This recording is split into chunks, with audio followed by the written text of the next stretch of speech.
The sound of water. Not the gentle babble of a peaceful stream, but the urgent, churning rush of a river swollen with spring rain. Close your eyes for a moment and listen to it. Can you hear it? That's the sound that changed everything. You know, there's something about rivers that makes them perfect keepers of secrets. They've witnessed more of human history than any monument or museum ever could. They've carried escaped slaves to freedom, they've hidden bodies, they've washed away blood, and sometimes, just sometimes, they've brought two people together who had no business ever meeting. This is one of those stories. It's late March, 1847. The exact date doesn't matter because when you're living through something that will define the rest of your life, you don't think to mark it on a calendar. You just live it, feel it, survive it. Picture this: northeastern Georgia, in the foothills where the Appalachian Mountains are just starting to rise from the earth like ancient giants waking from sleep. The air smells different here than it does in the flatlands. There's pine and cedar, damp earth, and something else, something wild and old that cities have long forgotten. The Cherokee called this place home for thousands of years before anyone else arrived, and even though most of them had been forced west on the Trail of Tears less than a decade earlier, some remained, some hid, some were absorbed into other communities. Some, like our story's first character, existed in that strange in-between space. Her name was Amma. Well, that's what most people called her. Her full Cherokee name was Amagoya, which meant spirit of the water. And if you believe in the universe having a sense of irony, you'll appreciate what's about to happen. Amma was 26 years old that spring morning when she walked down to the river.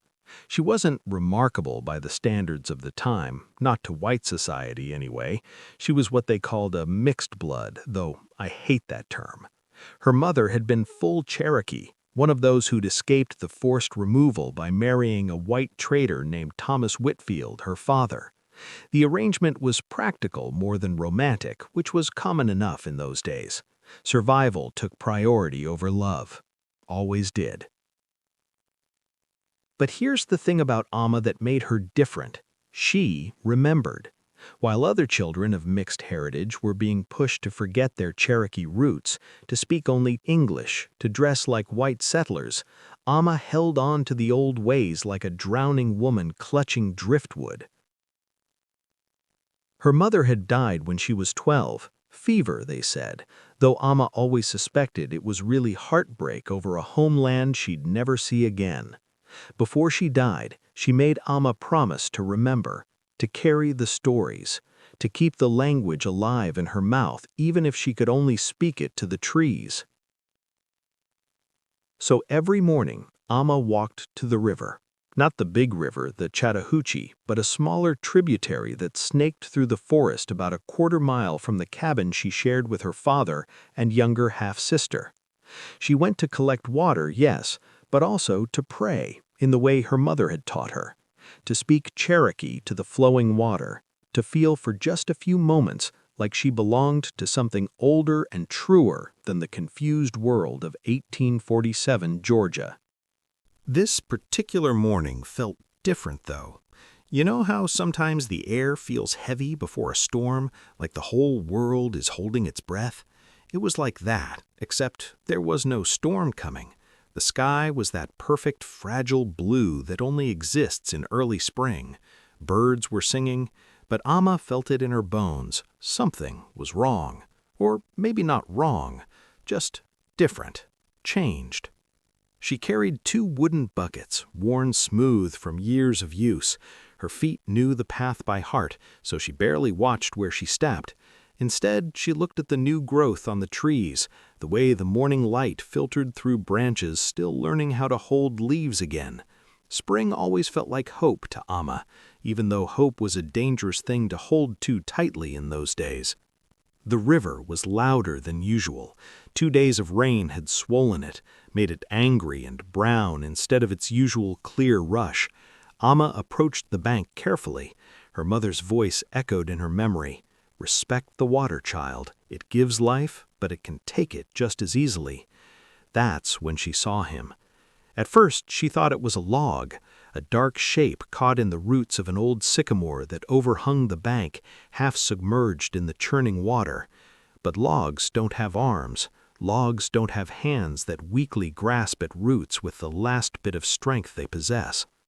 Amma dropped both buckets. The sound they made hitting the rocky bank was sharp and final.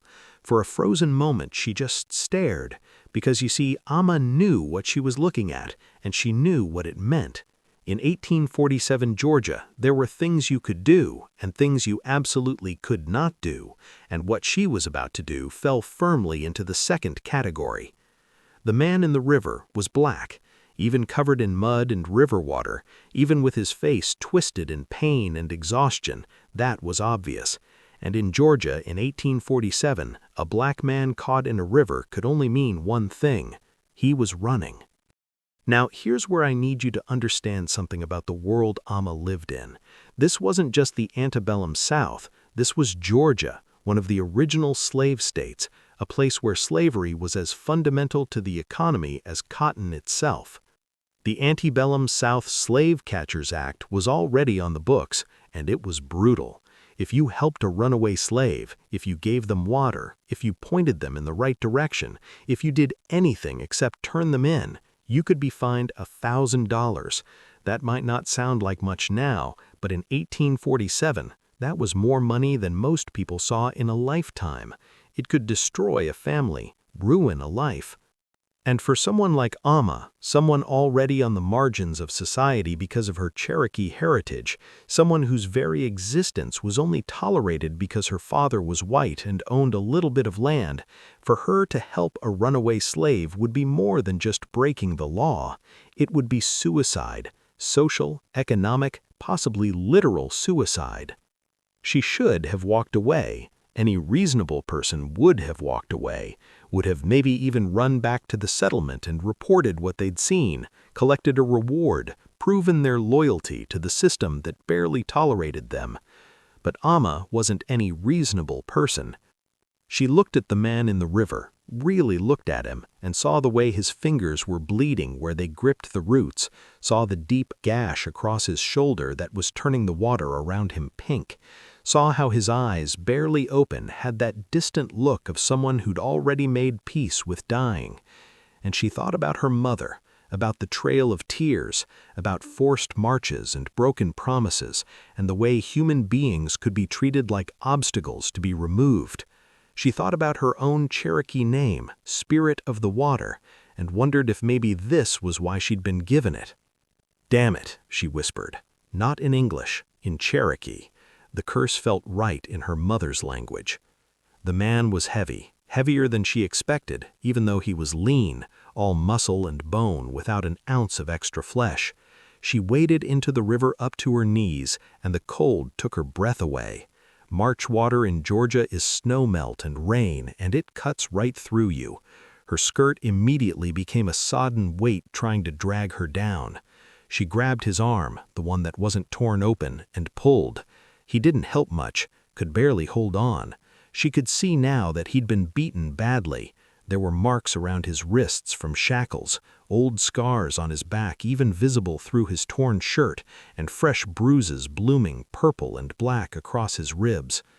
"Come on," she grunted, switching to English without thinking. "Help me. You have to help me." His eyes flickered, met hers, and for just a second there was recognition there. Not of her specifically, but of what she was doing, of the choice she was making.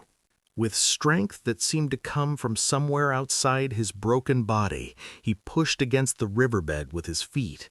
Together, they got him onto the bank. He collapsed immediately, coughing up river water, shaking so hard his teeth rattled. Amma stood over him, dripping, breathing hard, her mind racing. Now what?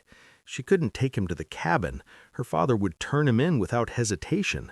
Not because Thomas Whitfield was a cruel man, but because he was a practical one. He'd survived by never making waves, by following the rules, by keeping his head down. He wouldn't risk everything for a stranger. Her half-sister, Mary, was only 14 and talked too much, told everything to her friends at church. No, the cabin was impossible. But there was another place, a place her mother had shown her years ago before she died, a place where Cherokee, who'd escaped the removal, used to hide sometimes before they moved further into the mountains or found other ways to survive. It was a cave, really just a deep overhang in the rocks about a half-mile upriver. Hard to find if you didn't know where to look, sheltered, dry. Amma had played there as a child, had hidden her small treasures there, feathers, interesting rocks, a doll her mother had made from corn husks. Could she get him there? He was in bad shape, might not make it even if she did, might die anyway, and then what would she have risked everything for? But those eyes, when they'd met hers, the recognition there, the humanity. "Can you walk?" she asked. He tried to speak, couldn't. His lips were cracked and bleeding. How long had he been in that river? How long since he'd had water, food, rest? Amma knelt beside him. "Listen to me. I'm going to help you, but you have to trust me. Can you walk if I help you?" This time he managed a nod, barely, but it was enough. Getting him to the cave took over an hour.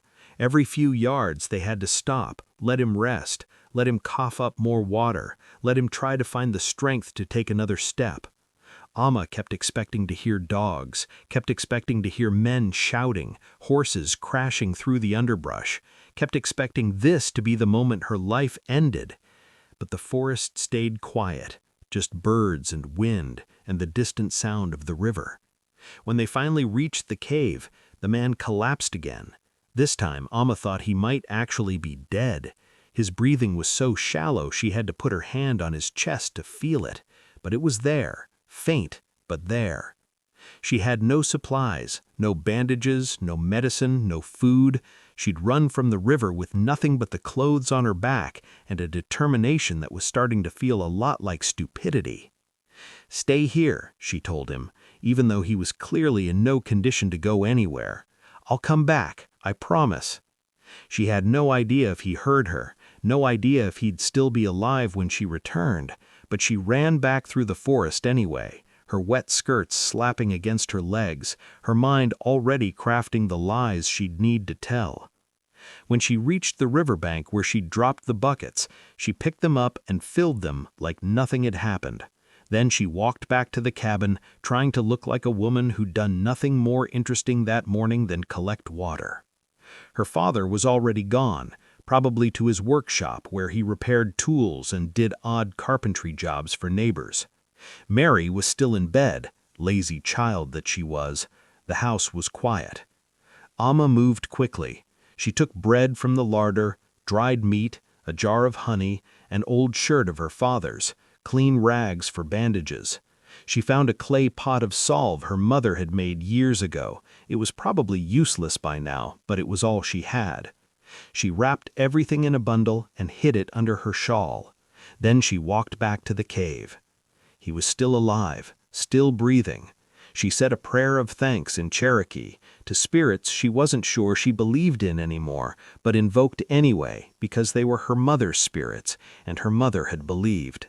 For the next 3 hours, she worked. She cleaned his wounds as best she could with river water and the clean rags. The gash on his shoulder was deep, probably from a knife or a whip, and it was already showing signs of infection. She packed it with the old salve and hoped for the best. She wrapped his ribs, which she suspected were cracked at least.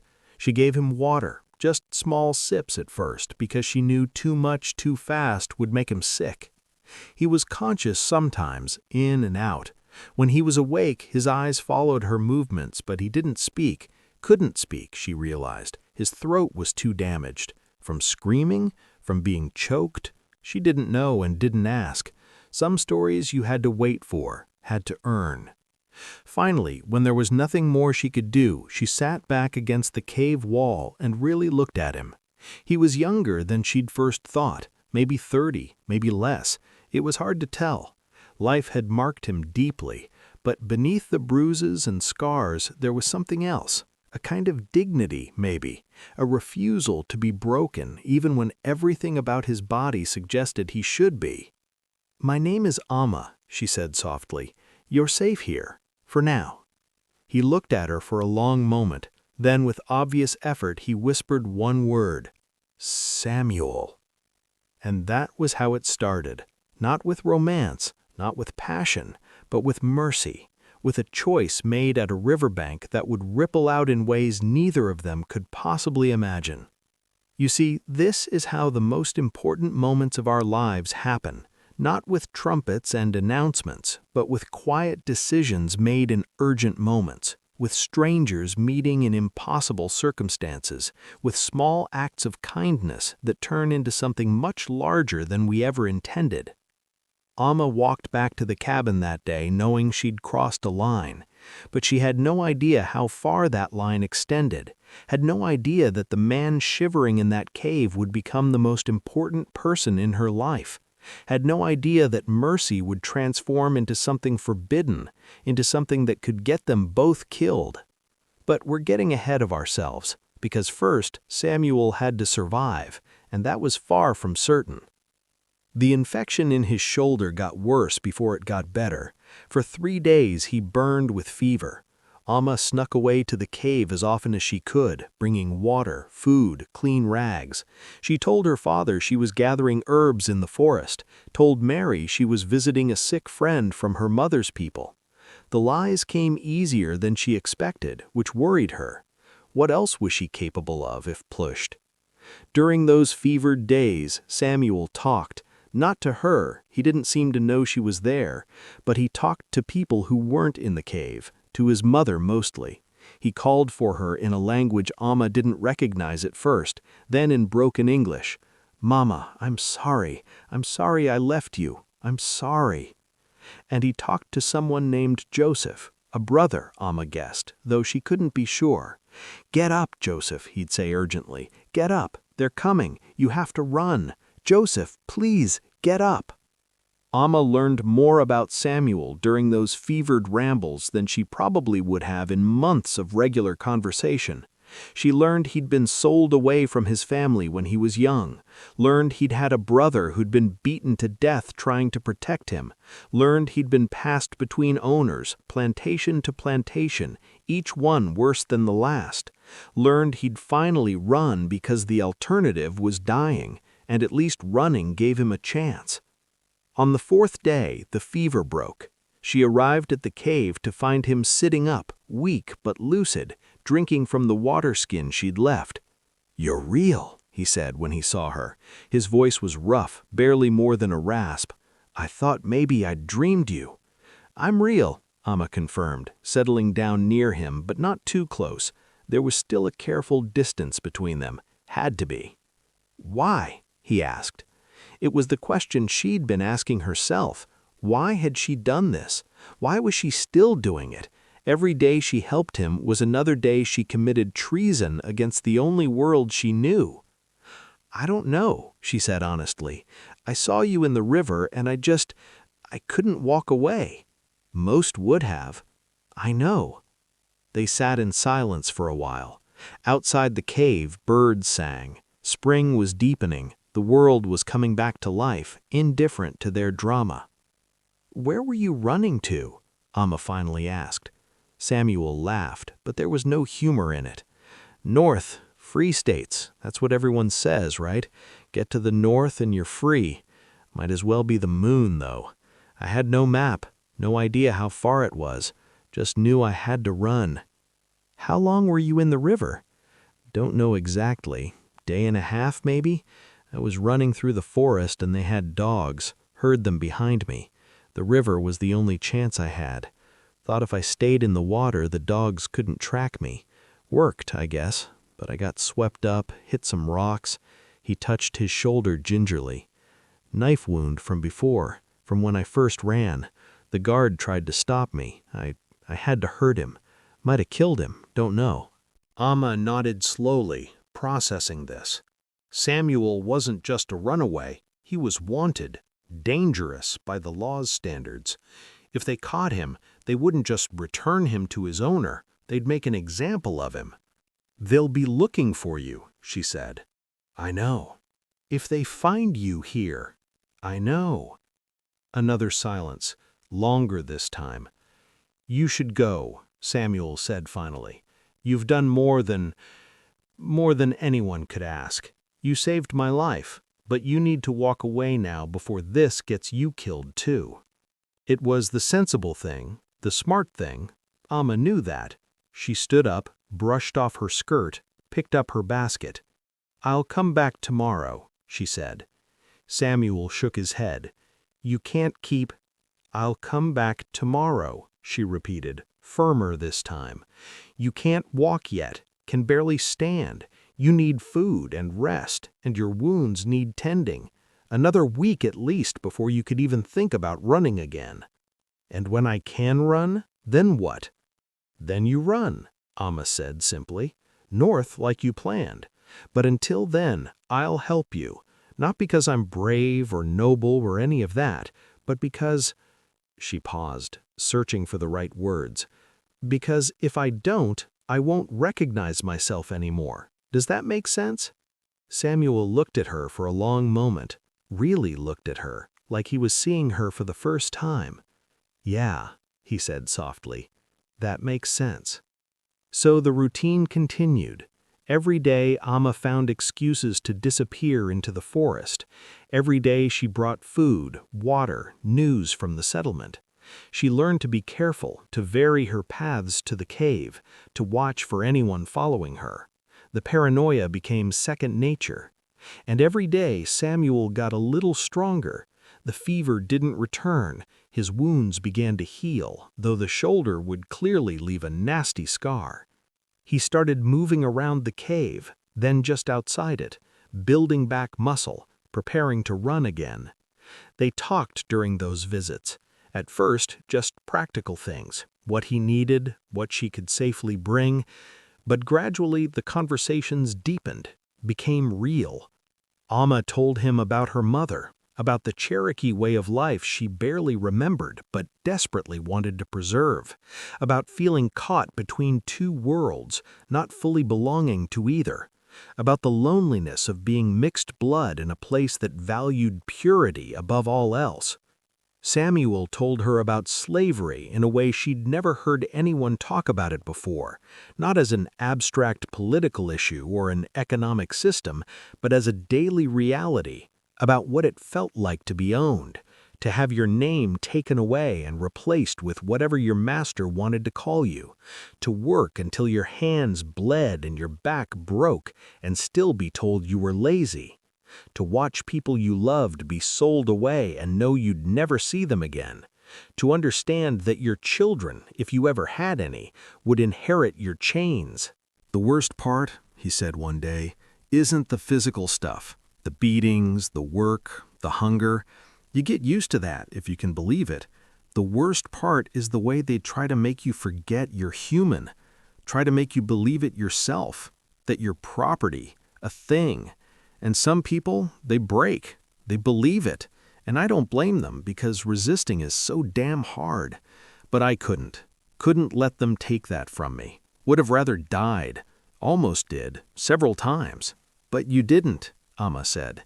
"No, I didn't." It was during these conversations that something shifted. The careful distance between them began to shrink. Not physically, they were both too aware of the danger for that, but emotionally. They were becoming friends, confidants, two people who'd found in each other a kind of understanding they'd never experienced before. And then, inevitably, it became more than that. It happened about 6 weeks after Amma had pulled Samuel from the river. Spring had fully arrived by then. The forest was green and alive, bursting with new growth. Samuel was nearly healed, strong enough to travel. They both knew he'd need to leave soon. Every day he stayed increased the risk for both of them. Amma had brought him fresh bread and some early strawberries she'd picked. They were sitting at the mouth of the cave, watching the sunset paint the sky in shades of orange and pink. It was one of those perfect moments that feels almost sacred, like the world has paused just for you. "I need to go soon," Samuel said quietly. "You know that, right?" "I know." "Another week, maybe. Get a little stronger. Wait for the moon to wane so I can travel in darker nights." "That's smart." He turned to look at her. "I don't want to go." Amma's heart stuttered. "Don't say that." "Why not? It's true." "Because it doesn't matter what you want, what either of us wants. You have to go, have to get to freedom. That's all that matters." "And you?" Samuel asked. "What about what you want?" It was a dangerous question, the kind that once answered honestly changed everything. Amma should have deflected, should have changed the subject, should have stood up and walked away. Instead, she said, "I want you to stay. God help me, I want you to stay." The silence that followed was enormous, filled with everything they couldn't say, couldn't do, couldn't be. "Amma," Samuel said her name like a prayer. "You know what this is, right? What's happening between us? Don't. We have to talk about it." "Why? Talking about it doesn't change anything, doesn't make it possible." "Maybe not, but ignoring it doesn't make it go away either." Amma stood abruptly, her back to him. "You're a runaway slave. I'm Cherokee and white. Even if you weren't running, even if you were free, we'd be—" She couldn't finish the sentence, couldn't say the word forbidden out loud because that made it too real. Samuel stood too, moved closer but didn't touch her. "In another world?" "We don't live in another world," Amma cut him off. "We live in this one, and in this one what we're feeling—" She stopped because she'd admired it. The feeling, the thing neither of them had named directly until now. "I'm in love with you," Samuel said simply. No drama, no elaborate confession, just truth, plain and devastating. Amma closed her eyes. "Don't. Too late. Been true for weeks now, maybe since the beginning, I don't know. All I know is that when I look at you, when I hear your voice, when you smile at something I say, I feel free, really free. For the first time in my entire life, I feel like I'm a person, not a thing. You do that. You see me, the real me, and I love you for that. Love you for your kindness. Love you for your courage. Love you for the way you speak your mother's language to the trees like it's a prayer. Just love you." Amma was crying now, tears running silently down her face. "This can't happen." "I know. If anyone found out, I know. They'd kill you, maybe kill me too. At the very least, destroy my family, ruin everything." "I know," Samuel said again. "I know all of that. Doesn't change how I feel." Amma turned to face him finally. In the fading light, she could see the scars on his face, the permanent marks of his suffering. But she could also see his eyes, and they were full of something she'd never expected to see. Hope. "I love you too," she whispered. "God forgive me, I love you too." They didn't kiss, didn't embrace, just stood there, 3 feet apart, looking at each other while the sun set and the world around them faded into twilight. It was one of the most intimate moments of either of their lives, even without touching, because they'd named it, made it real, and there was no going back from that. But here's what you need to understand. This wasn't a fairy tale. There was no happy ending waiting for them just around the corner. The world they lived in didn't care about love, didn't care about two people finding each other against impossible odds. The world they lived in had rules, and those rules were backed by violence. Loving Samuel didn't make Amma blind to reality, and loving Amma didn't make Samuel forget that he was still a fugitive, still hunted, still one mistake away from death or worse. So what did they do? How do you love someone when loving them is illegal, when it's not just socially forbidden but criminally punishable, when every moment together is an act of rebellion? You steal time. You take every second you can get and hold it tight. You make memories to carry you through the inevitable separation. For the next week, they existed in a bubble. Amma came to the cave every day, stayed longer than was safe. They talked about everything and nothing, about the lives they'd lived, the people they'd lost, the dreams they'd had before the world taught them not to dream. Samuel told her about the family he'd been born into before he was sold, about a mother who sang while she worked in the fields, about a father he barely remembered, sold before Samuel was old enough to form real memories, about Joseph, his younger brother, who'd tried to fight off an overseer who was beating Samuel. They'd both been whipped for it, but Joseph had gotten the worst of it. He'd died 3 days later. Samuel was 15. "I ran the first time a month after Joseph died," Samuel said. "Didn't get far. They caught me within 2 days, brought me back, whipped me in front of everyone, made an example. But I knew I'd try again, knew I'd keep trying until I either made it or died, because staying meant becoming what they wanted me to be, meant giving up, and I couldn't do that, not after Joseph died trying to protect me." Amma told him about her mother's last days, about how she'd grown quieter as the illness progressed, retreating into Cherokee, into memories of a world that didn't exist anymore. About the stories she'd told Amma of the old ways, the Green Corn Festival, the stomp dances, the clan system, all of it slipping away like water through fingers. "She made me promise to remember," Amma said, "made me promise to pass it on, even though, pass it on to who? My half-sister doesn't care about Cherokee culture. My father actively discourages it. I'll probably marry some local farmer or trader eventually, have children who'll be even more white than Cherokee. In 2 generations, 3 at most, it'll all be gone, like it never existed." "That's why you speak to the trees," Samuel said. Amma smiled sadly. "That's why I speak to the trees. At least they listen." They also talked about impossible things. What if they could be together? What would that look like? "I'd want a cabin," Amma said one evening, "small, just for us, with a garden. I'd grow corn and beans and squash, the 3 sisters like my mother taught me. We'd have a fireplace for winter, maybe some chickens. I'd build you that cabin, make it strong, make it beautiful, carve things into the beams, patterns, maybe animals, make it a real home. We'd need to be far from everyone, somewhere no one would find us.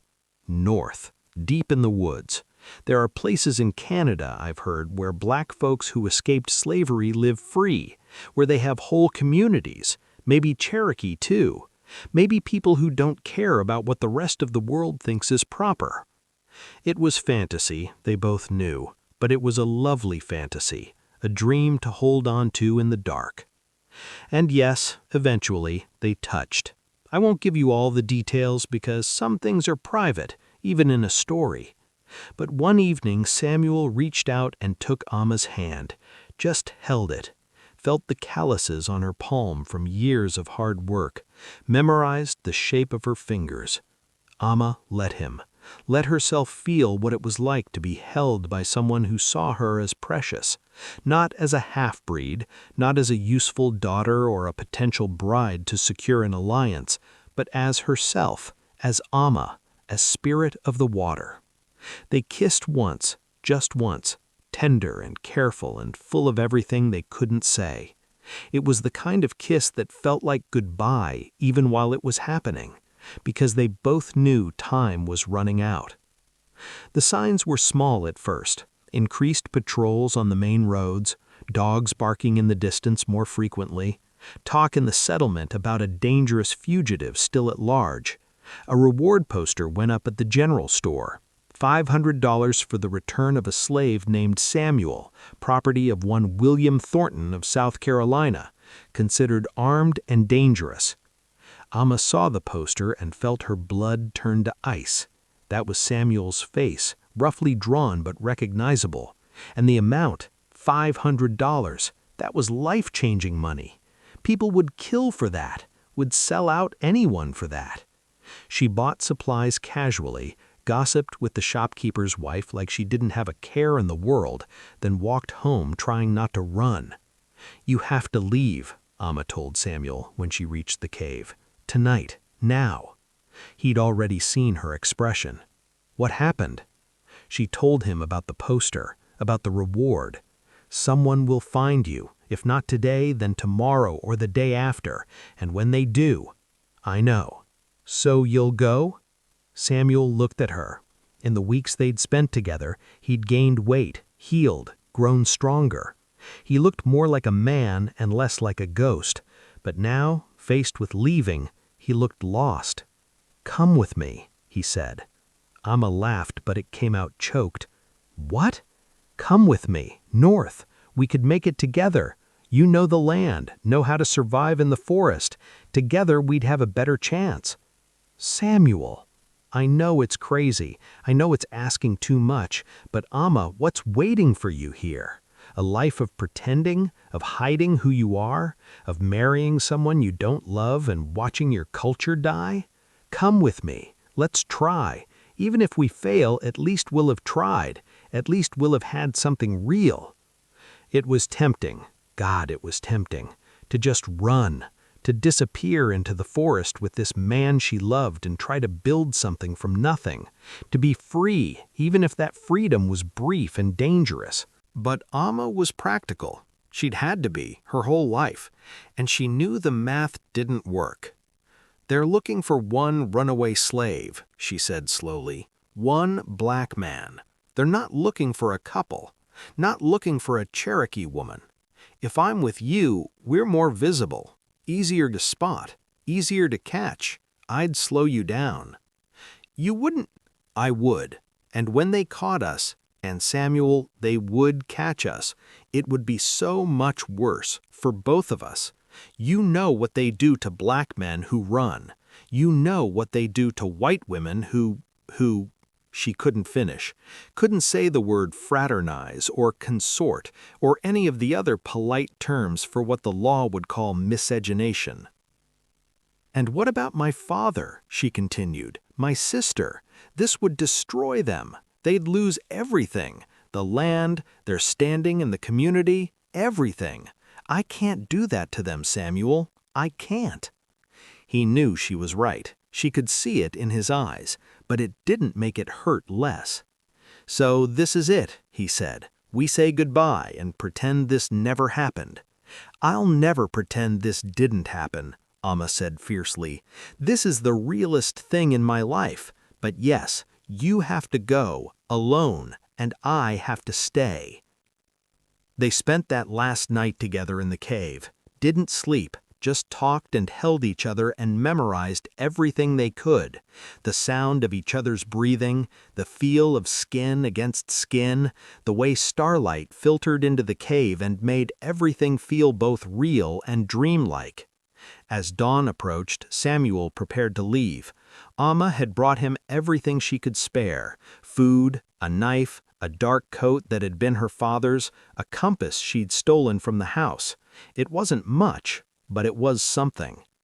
"Head northwest," she told him. "Follow the stars. There's a Quaker community about 3 days from here if you can make it. They're abolitionists. They'll help you if you can reach them." "You've thought about this?" "Of course I've thought about this." Samuel pulled her close one more time. "I'll never forget you. If I make it to Canada, if I find that cabin in the woods, there'll always be a place for you in it, always. If you ever change your mind, if you ever need to run, I won't. But if you do, promise me you'll try to find me." It was an impossible promise. They both knew it, but Amma made it anyway. "I promise." They kissed goodbye, and then Samuel walked out of the cave and into the pre-dawn darkness, heading north toward a freedom he might never reach. Amma watched him go until he disappeared into the trees. Then she sat down on the cave floor and cried harder than she'd cried since her mother died. Cried for what was, cried for what could never be, cried for a world that made love into a crime. When the sun rose, she dried her eyes, collected the things Samuel had left behind, a shirt, a few rags, and walked back to her father's cabin. She hid the evidence, washed her face, began the day like any other day. No one knew, no one suspected. Life went on. But here's the thing about stories like this. They don't always end where you think they will. Because 2 months after Samuel left, two things happened that changed everything. First, Amma discovered she was pregnant with Samuel's child, and second, slave catchers came to town asking questions about a Cherokee woman who might have been seen in the forest around the time Samuel went missing. Someone had noticed, someone had watched, someone had put pieces together, and Amma's careful, quiet life was about to explode. Now, I want you to imagine what Amma felt when she realized she was carrying Samuel's child. In 1847 Georgia, an unmarried Cherokee woman pregnant with a black man's baby. This wasn't just scandalous, it wasn't just socially devastating, it was dangerous in ways that are hard to fully comprehend today. First, there was the immediate physical danger. If the pregnancy became known, if people figured out who the father was, Amma could be charged with crimes. The child, if it survived birth, would be born into slavery because of the one-drop rule. Any African ancestry at all made you black in the eyes of the law, made you property. But even before that legal danger, there was the social destruction. Her father would be ruined. Her sister's prospects for marriage would evaporate. They might lose their land, might be driven out of the community, or worse. Amma had about 3 months, she figured, before the pregnancy would start to show. 3 months to figure out what to do. She could run, take what little she could carry and disappear into the wilderness, try to find Samuel, even though she had no idea where he was or if he'd even survived the journey north. She'd be alone, pregnant, in dangerous territory with bounty hunters and slave catchers everywhere. The odds of survival were slim. Or she could try to hide the pregnancy somehow. But how? People noticed things, especially women. They'd see the changes in her body, the sickness, the tiredness. They'd know. Or, and this is where it gets complicated, she could find someone to marry, quickly, before the pregnancy showed, claimed the child was her husband's. It would mean lying, living a lie for the rest of her life, raising Samuel's child with another man, but it would keep them all safe.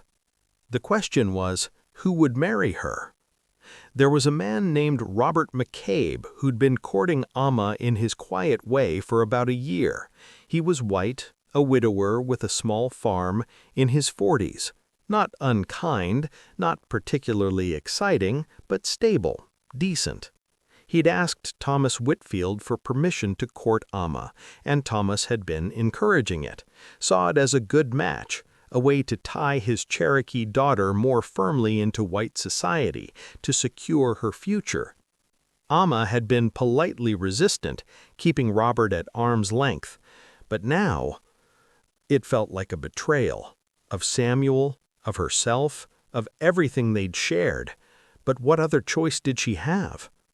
She let Robert court her more seriously, smiled when he called, accepted his small gifts, and when he proposed after only 3 weeks of intense courtship, she said yes.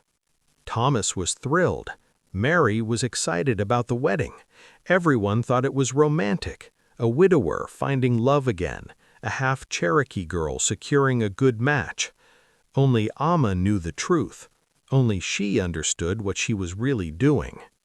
They married quickly, just a small ceremony at the local church. Amma wore a simple dress, smiled at the right moments, said the vows that bound her to a man she didn't love, while carrying the child of the man she did. Robert was gentle with her, patient.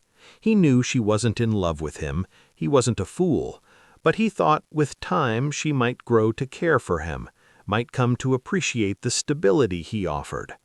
He had no idea what he'd actually married into. The slave catchers came 3 weeks after the wedding. There were 2 of them, hard men with harder eyes and dogs that pulled at their chains, eager to track. They went to the sheriff first, then started asking around town. Had anyone seen anything unusual in the weeks after Samuel disappeared? Anyone acting strangely, going into the forest at odd times? Most people had nothing to say, but there's always someone, always a busybody or someone with a grudge, or just someone who wants to feel important. Mrs. Martha Jensen, the shopkeeper's wife, mentioned that she'd seen Thomas Whitfield's daughter going into the forest quite regularly that spring, every day sometimes, with baskets. Said it had struck her as odd, though she hadn't thought much of it at the time. The slave catchers were interested. A woman, going into the forest every day, could have been bringing food to someone hiding. They came to the farm, knocked on the door of Amma's new home. She was living with Robert now, on his property. Robert answered, polite but wary. "We're looking for information about a fugitive slave," one of the men said. Showed him the poster with Samuel's face. "Heard your wife was seen going into the forest regularly around the time this man went missing. We'd like to ask her some questions." Amma heard this from inside the house, felt her heart stop. This was it, the moment everything unraveled. She composed herself, walked to the door, looked at the slave catchers with what she hoped was casual curiosity. "Can I help you, gentlemen?" They asked their questions. Where had she been going? What had she been doing? Had she seen anything unusual? Any sign of a fugitive? Amma lied. She'd become good at lying by this point. Said she'd been gathering herbs and medicinal plants, as her Cherokee mother had taught her. Showed them her basket, still full of dried roots and leaves. Said she'd seen nothing unusual. No strangers, no fugitives, just forest and birds and the occasional deer. The men didn't seem convinced. "Mind if we look around?" "Feel free," Robert said, before Amma could protest, because what else could he say? Refusing would look suspicious. They searched the property, the house, the barn, the outbuildings, found nothing, of course. Samuel had been gone for months by this point. Any trace of him was long gone. But they weren't done. "We'd like to search the forest, too," one of them said. "The areas where you say you were gathering herbs. You could show us where, maybe?" This was dangerous. If they found the cave, if there was any evidence left there. But again, what could she say? Refusing would be as good as a confession. "Of course," Amma said calmly. "Though I'm not sure what you expect to find. It's been months." She led them into the forest, not directly to the cave, that would have been suicide, but near enough, through the areas where she genuinely gathered herbs, where there were legitimate reasons for her to have been. The whole time her mind raced. Had she left anything at the cave? Any food? Any rags? Any sign at all that someone had been there? She didn't think so. She'd been careful, had cleaned everything out after Samuel left, burned what she could, and scattered the rest. But what if she'd missed something? What if there was one piece of evidence, one small thing that would unravel everything? The slave catchers poked around for over an hour, let their dogs sniff, looked for signs of camps, of fire pits, of anything that suggested someone had been hiding. They found nothing. Finally, frustrated, they gave up, warned Amma that if she heard anything, saw anything, she was required by law to report it. There was still a reward for information leading to Samuel's capture. Amma promised she would, watched them leave, then went home and vomited from the stress. Robert found her afterwards, pale and shaking. "Are you all right?" he asked, concerned. "Fine, that was frightening, being questioned like a criminal." "You have nothing to hide," Robert said confidently. "They'll realize that and move on." Amma nodded, said nothing. What could she say? But Robert wasn't stupid. That night after they'd gone to bed, he said quietly into the darkness, "There's something you're not telling me." Amma's breath caught. "What do you mean?" "The way you reacted today, the slave catchers, you were terrified, not just nervous or startled, actually terrified, like you thought they'd find something." Silence. "Amma, did you help that man, The fugitive? More silence. Amma's mind raced. Should she lie? Could she lie? Robert was her husband now, in the eyes of the law, the church, God. What did she owe him? Yes, she finally whispered. She felt Robert go rigid beside her. What? I found him in the river. He was dying. I pulled him out, hid him, took care of him until he was well enough to run north. Jesus Christ, Amma. I know. Do you have any idea what you've done? What you've risked? If they find out, they won't. You don't know that. Those men could come back, could keep asking questions, and if anyone connects you to that fugitive, it's not just you they'll destroy, it's me, your father, your sister, everyone. I know, Amma said again, more forcefully. I know all of that. I knew it when I helped him, Robert. I knew it every day. But I couldn't leave him to die, Robert. I couldn't. Robert was quiet for a long moment. Is there anything else? Anything else I should know? This was it, the moment to tell him about the baby, about Samuel, about all of it. But Amma couldn't do it, couldn't speak the words that would shatter Robert's world entirely. She'd already asked so much of him unknowingly. Could she really ask for more? No, she lied. That's all. She felt him relax slightly, still tense, still angry, but not destroyed, not yet. Don't ever do something like that again, he said. I won't. I mean it, Amma. I married you. I'm trying to build a life with you, but I can't do that if you're going to take these kinds of risks without telling me. I understand. They didn't speak again that night, just lay there in the darkness, each lost in their own thoughts. Amma put her hand on her belly, where Samuel's child grew. A secret within a secret, a lie built on a lie. And she wondered if this was what the rest of her life would be. Layers of deception, each one necessary to protect the last, until she couldn't remember anymore where the lies ended and the truth began. The pregnancy progressed. Amma's body changed. She wore looser dresses, blamed any sickness on bad food or women's troubles. Mary commented once that Amma looked different, glowing almost, but didn't push it. Robert noticed too, but didn't say anything. Didn't want to get his hopes up, maybe, after losing his first wife to childbirth. 5 months after the wedding, Amma told Robert she was pregnant. He was thrilled, counted back the months, seemed satisfied that the timeline made sense, told everyone. Suddenly, Amma was the center of attention. Women giving her advice, bringing her gifts, telling her their own birth stories.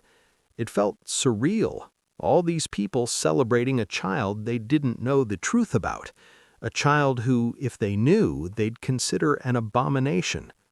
Amma played her part, smiled and accepted congratulations and pretended everything was normal. But at night, alone or lying next to Robert, she'd put her hand on her belly and think about Samuel. Wondered where he was, if he'd made it to Canada, if he was safe, if he ever thought about her. And she'd talk to the baby, quietly, in Cherokee, tell it about its real father, about his courage, his kindness, his refusal to be broken. Promise that even though the child would grow up thinking Robert was its father, she'd make sure it knew the truth someday, somehow. The baby was born in January 1848, 9 months after Samuel had left. A little girl. She came out screaming, healthy and strong. The midwife cleaned her, wrapped her, handed her to Amma. And Amma looked down at her daughter's face and saw Samuel staring back at her. The baby had his eyes, his nose, the shape of his mouth. Her skin was darker than Robert's or Amma's, though not as dark as Samuel's had been. But it was clear, this child had African heritage. Amma's heart stopped, looked up at the midwife, who was frowning slightly, at Robert, who was staring at the baby with confusion, just starting to turn into suspicion.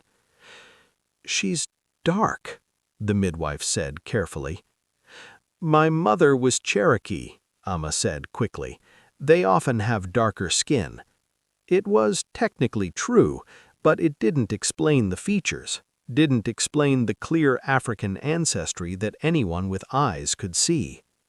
Robert took the baby, held her, looked at her for a long moment, then looked at Amma.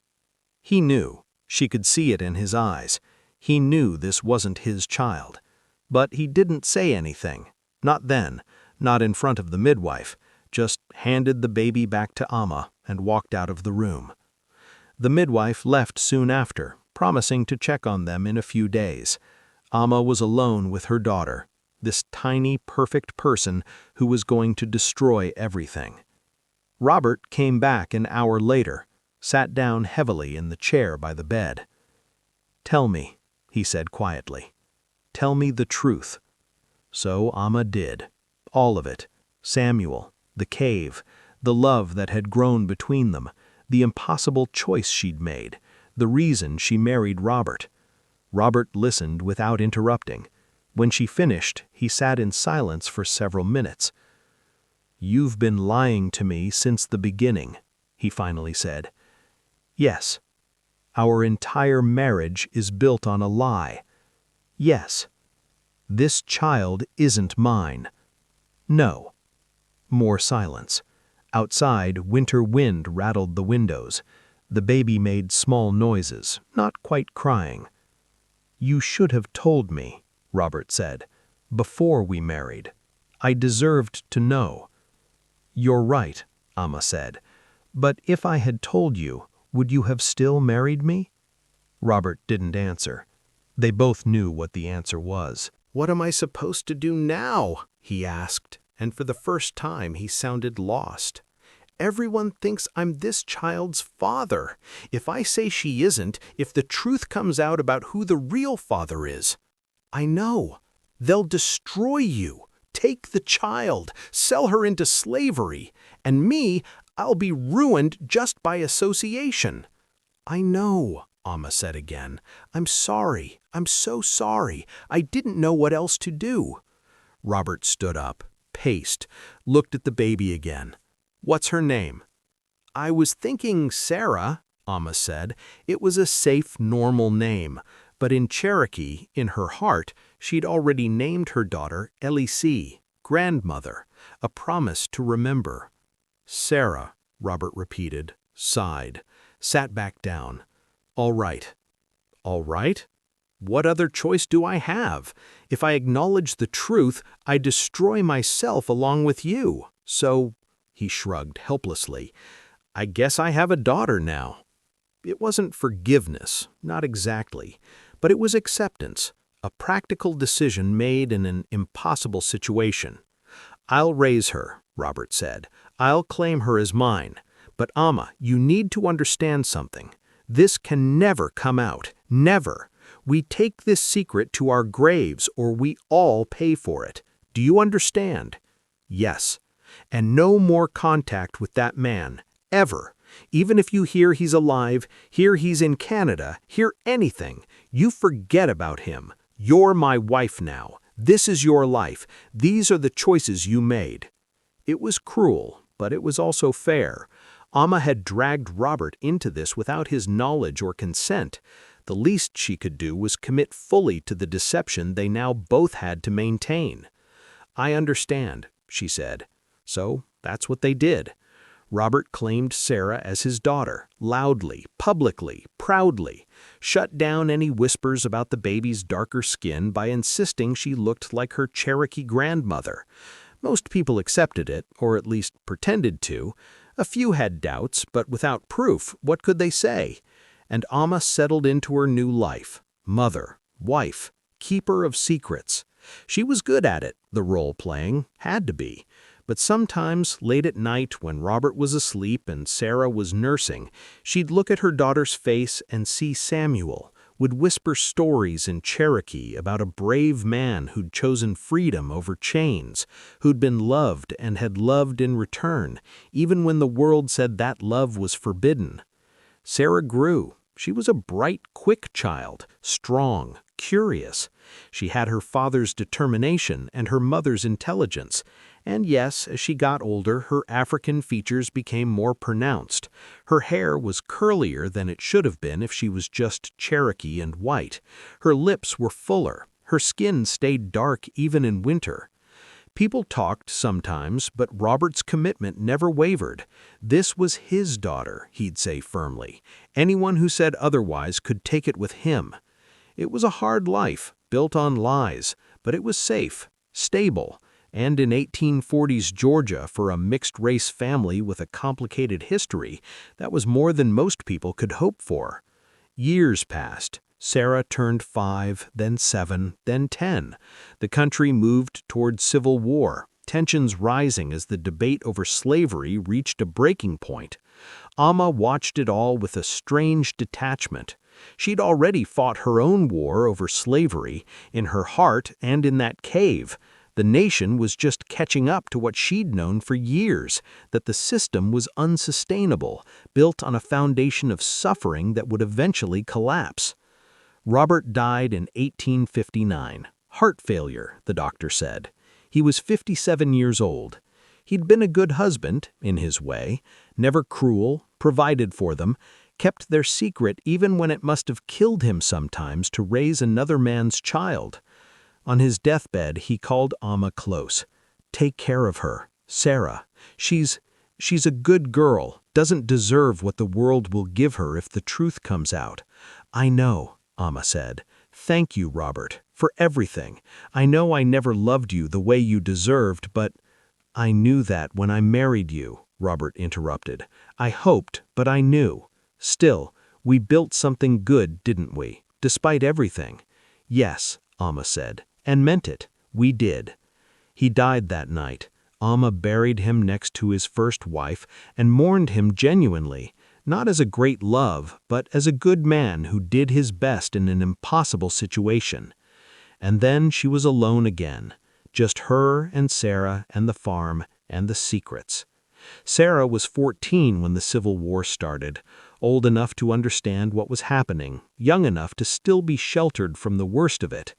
Georgia saw terrible fighting. Men left to join the Confederate Army. Some came back, many didn't. Amma kept her head down, grew food, survived, protected her daughter from a world that was tearing itself apart over the very issue that had shaped their existence. And then in 1863, everything changed again. A man came to the farm, tall, dark-skinned, wearing a Union Army uniform. He was with a group of black soldiers, part of the occupation force moving through Georgia. Amma saw him from the house and felt the ground tilt beneath her, because even after 16 years, even with silver in his hair and new scars on his face, even with the uniform and the age and the miles between them, she knew him. Samuel. He didn't recognize her at first, or maybe he was just being cautious. A black Union soldier couldn't exactly run up to a white woman's farm demanding to know if she was someone he'd once hidden with. But Amma knew, and when their eyes met across the yard, she saw the moment he knew too, saw recognition flash across his face like lightning. He made an excuse to stay behind while the rest of his unit moved on, said he'd catch up. The other soldiers didn't question it much. There was a lot of chaos, a lot of reasons a man might need a few extra hours. When they were alone, when Sarah had been sent to the root cellar on a made-up errand, Samuel and Amma just stared at each other. "You're alive," Amma said. "So am I. You made it to freedom." "Eventually. Took 2 years. Almost got caught a dozen times, but yes, made it to Canada. Lived there until the war started. Then I enlisted. Figured if we were fighting to end slavery, I wanted to be part of it." They sat down on the porch steps, maintaining a careful distance. Even now, even with the war changing everything, they had to be careful. Did you marry?" Samuel asked. "Yes. He died 4 years ago." "I'm sorry." "He was a good man. Raised my daughter as his own." Samuel went very still. "Daughter?" Yes. How old? 14. The math was obvious. Samuel looked at Amma with dawning understanding. Is she? Yes. My God, Amma, why didn't you? How did you? So Amma told him. All of it. The pregnancy, the marriage to Robert, the lies, the years of pretending, the secret kept through sheer force of will and Robert's unexpected grace. Samuel listened, his hands clenched tight. When she finished, he said, I want to meet her. Samuel, please. I've spent 16 years thinking I'd never see you again, never know what happened, and now you're telling me I have a daughter, a child I never knew about? Amma, please. How could she say no? How could she deny him this after everything? All right, but we have to be careful. She doesn't know. She thinks Robert was her father. Are you going to tell her? I don't know. Maybe. Someday. But not like this, not with everything so chaotic. They called Sarah up from the cellar. She came, curious about the soldier in the yard. Sarah, this is a friend from long ago. He's with the Union Army. Sarah looked at Samuel with interest, and Amma watched Samuel look at his daughter for the first time, saw him taking in every detail, the features that were clearly his, the Cherokee heritage from Amma, the whole complicated, beautiful reality of her. Pleased to meet you, sir, Sarah said politely. The pleasure is mine, Samuel managed. His voice was thick with emotion. They talked for a few minutes, awkward, surface conversation. Sarah told him about the farm, about how they were managing despite the war. Samuel told her a little about the Union Army, about the fight for freedom. And the whole time, Amma saw Samuel drinking in the sight of his daughter, memorizing her, loving her from a distance. When his unit called for him, he had to leave, but before he went, he pulled Amma aside. I'm stationed about 50 miles from here. I'll try to come back when I can, just to know she's all right. It's dangerous, Samuel, for both of us. I know, but I've lived with danger my whole life. This is worth it. He looked back at Sarah one more time. She's beautiful. Looks like you. She looks like you, too. Does she know what freedom means? Really know? I've taught her, in my own way, told her about her Cherokee heritage, about resistance, about choosing yourself even when the world says you have no right to. Good. Samuel touched Amma's hand briefly, just for a second.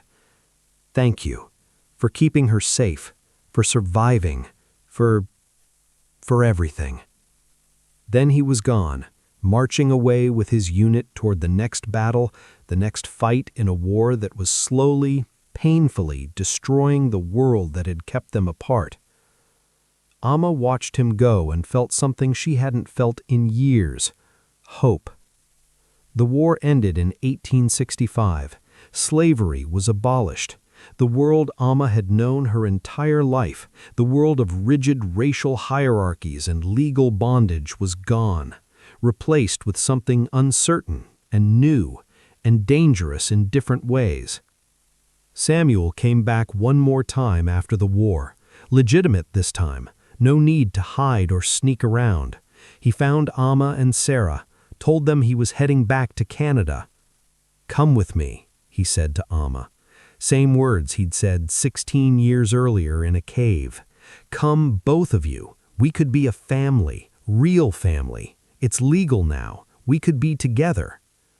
Amma looked at him, looked at Sarah, who was 16 now and staring at them both with growing understanding, looked at the farm that had been her prison and her protection for so many years. Eventually, took 2 years, almost got caught a dozen times, but yes, made it to Canada. Lived there until the war started. Then I enlisted. Figured if we were fighting to end slavery, I wanted to be part of it. They sat down on the porch steps, maintaining a careful distance. Even now, even with the war changing everything, they had to be careful. Did you marry?" Samuel asked. "Yes. He died 4 years ago." "I'm sorry." "He was a good man. Raised my daughter as his own." Samuel went very still. "Daughter?" "Yes." "How old?" 14. The math was obvious. Samuel looked at Amma with dawning understanding. "Is she—" "Yes." "My God, Amma, why didn't you— how did you?" So Amma told him. All of it. The pregnancy, the marriage to Robert, the lies, the years of pretending, the secret kept through sheer force of will and Robert's unexpected grace. Samuel listened, his hands clenched tight. When she finished, he said, "I want to meet her."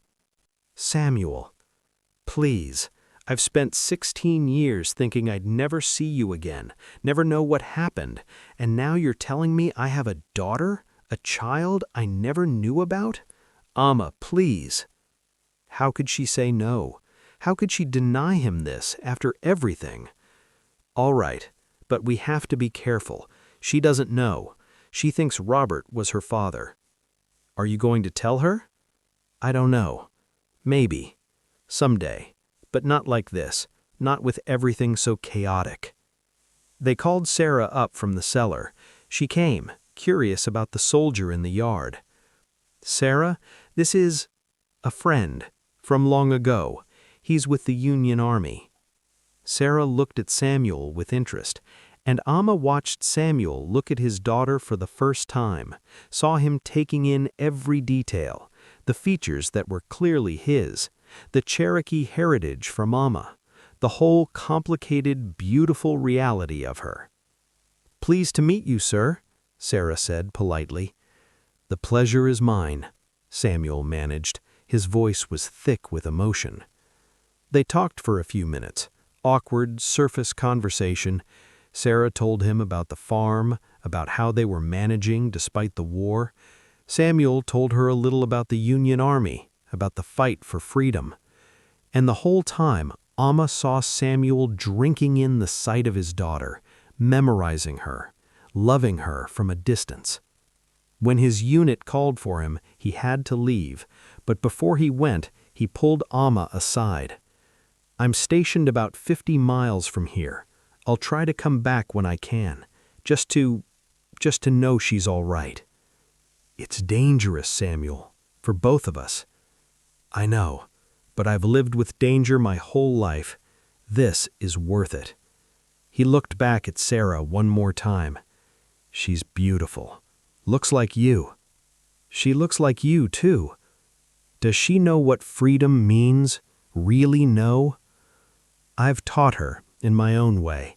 Told her about her Cherokee heritage, about resistance, about choosing yourself even when the world says you have no right to." "Good." Samuel touched Amma's hand briefly, just for a second. "Thank you. For keeping her safe, for surviving, for everything." Then he was gone, marching away with his unit toward the next battle, the next fight in a war that was slowly, painfully destroying the world that had kept them apart. Amma watched him go and felt something she hadn't felt in years: hope. The war ended in 1865. Slavery was abolished. The world Amma had known her entire life, the world of rigid racial hierarchies and legal bondage, was gone, replaced with something uncertain and new and dangerous in different ways. Samuel came back one more time after the war, legitimate this time, no need to hide or sneak around. He found Amma and Sarah, told them he was heading back to Canada. "Come with me," he said to Amma. Same words he'd said 16 years earlier in a cave. "Come, both of you. We could be a family, real family. It's legal now. We could be together." Amma looked at him, looked at Sarah, who was 16 now and staring at them both with growing understanding, looked at the farm that had been her prison and her protection for so many years. "Tell her," she said to Samuel. "Tell her who you are." So Samuel did, told Sarah the truth, that he was her real father, that he and Amma had loved each other in a time when that love was forbidden, that Robert had been a good man who'd protected them both but wasn't her biological father. Sarah took it better than Amma expected, maybe because she'd always known on some level that she was different, that the story she'd been told didn't quite add up. "So what now?" Sarah asked when Samuel finished. "What are we supposed to do with this information?" "That's up to you," Samuel said. "Up to both of you. I'm asking you to come north with me, to try to build something together. But I'll understand if you say no, if the life you have here is the life you want." Amma and Sarah looked at each other, mother and daughter, Cherokee and black and white, all mixed together in ways that had been called wrong for so long, but were really just human, just real. "What do you think?" Amma asked Sarah. "It's your life too, your choice." Sarah thought about it, looked at the farm, at the community that had known her whole life but had always held her at arm's length, at this stranger who was her father, offering a new beginning. "I want to go," she said finally. "I want to know what it's like to not have to hide, to just be." Amma smiled, felt tears on her cheeks. "All right then, we go."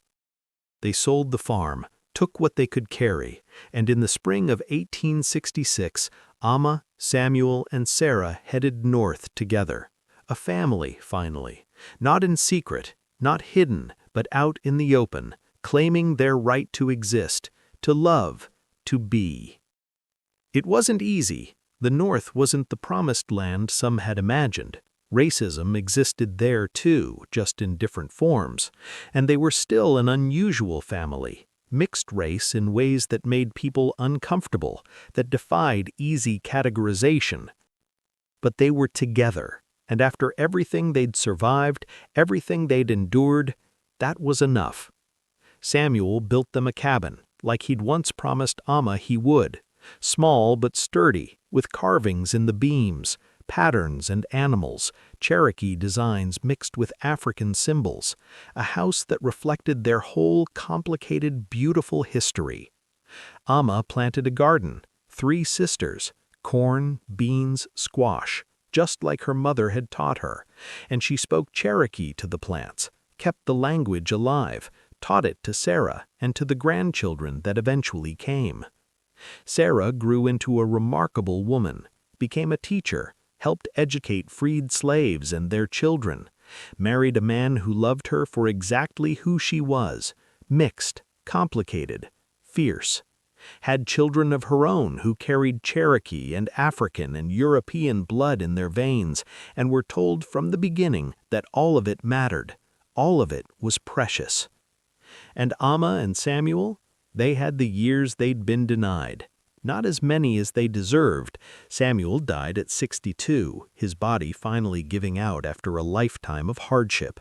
But they had time, had mornings waking up together, had conversations that lasted hours, had the simple, profound freedom of loving each other openly. When Samuel died, Amma was 68 years old. She lived another 12 years, watching her grandchildren grow, passing down the stories, making sure no one forgot. She made sure they knew about Robert, too, about his unexpected grace, about how he could have destroyed them all but chose kindness instead, about how the world was more complicated than villains and heroes, and sometimes the best you could hope for was someone willing to do the right thing even when it cost them. And she made sure they knew about the river, about the day she'd pulled a dying man from the water and changed everything, about how mercy could transform into love, and love into a family, and a family into a legacy. Amma died in 1878 in that cabin Samuel had built. Her last words were in Cherokee, a prayer her mother had taught her, but the sentiment was universal: gratitude for the life she'd lived, for the people she'd loved, for surviving long enough to see the world change, even if not as much as she had hoped. Sarah buried her mother next to Samuel, planted flowers on both graves, and told her own children the story, the whole truth of it, the forbidden love that had created them, the courage it took to choose love over safety, the price paid and the grace received. And those children told their children, and so on, the story passed down through generations, changing a little with each telling, but keeping the essential truth, that love is the most revolutionary act there is, that choosing to see someone else's humanity, especially when the world insists they're less than human, is how we change things, that mercy and courage and stubborn refusal to accept cruelty as normal, that's how we survive, how we resist, how we become more than what the world expects us to be. You see, this isn't really a story about the past. It's about now, about every time we have to choose between what's safe and what's right, between what society accepts and what our hearts know to be true, between survival and actually living. Amma could have walked away from that river, should have by any practical measure, but she didn't. She made a choice that most people would have called foolish, dangerous, suicidal. And yes, it was all those things, but it was also brave and necessary. And ultimately, it was the choice that defined her entire life. Think about that the next time you're faced with your own river moment, your own impossible choice between what's safe and what's right. Because those moments come for all of us, in one form or another. Maybe not as dramatically as a fugitive slave caught in roots, but they come. And what you do in those moments, that's who you really are. Not who you want to be, not who you think you should be, but who you actually are. When the stakes are real and the consequences are serious and there's no one watching but yourself and whatever you believe in. Amma chose mercy. And that mercy became love, and that love became a family, and that family became a legacy that lasted generations. What will you choose? When your river moment comes, what will you do? That's the question this story asks. Not what happened to some Cherokee woman and runaway slave in 1847, but what you'll do now, today, when faced with someone who needs help, but helping them costs you something. I don't know the answer. Only you do. But I really hope, you'll remember Amma. Remember that choosing love, choosing mercy, choosing to see someone else's humanity, even when it's dangerous and forbidden and could destroy everything you've built, sometimes that's the only choice that matters. Sometimes the river brings you exactly who you need to meet. And what you do next defines not just your life, but the lives of people who haven't even been born yet. That's the real story. The one that never ends. The one that's still being written every single day by people making impossible choices in a world that often seems designed to make us cruel. Be like Amma. Pull people from rivers. Risk everything for love. Build cabins that can hold complicated families. Plant gardens. Keep languages alive. Tell stories. And remember, mercy isn't weakness. Love isn't foolishness. And choosing to see someone else's humanity, especially when the world says you shouldn't, is the most powerful thing you can do. That's what I learned from the Cherokee woman who found a wounded slave in the river. That's what I'm sharing with you now. What you do with it is up to you.